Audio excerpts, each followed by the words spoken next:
মিষ্টি, তুমি কি পড়ছো মা? আব্বা, রবীন্দ্রনাথের গল্প বুঝছো? আচ্ছা, আমার ফেভারিট। জানি আমি। শোনো, আমি তো তুমি আসবে এর জন্য কোনো প্রিপারেশন করিনি, কিন্তু আমি ভাবলাম যে তোমাকে এমন একটা জিনিস খাওয়ার জন্য দিই, যেটা তুমি খেয়ে হয়তো একটু আশ্চর্য হবে। এটা কিন্তু মুড়ি না, এটা আসলে খই। কই পাইছো?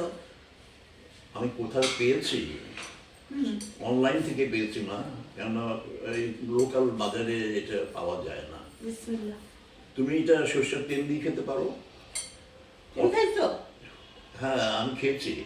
খেয়েছি মানে বেশ 2-3 দিন ধরেই খেয়েছি আমি। আমার ভাষা একদম চেঞ্জ হয়ে গেছে। সেটা গেছে কেন? মানে গিয়েছে। কেন?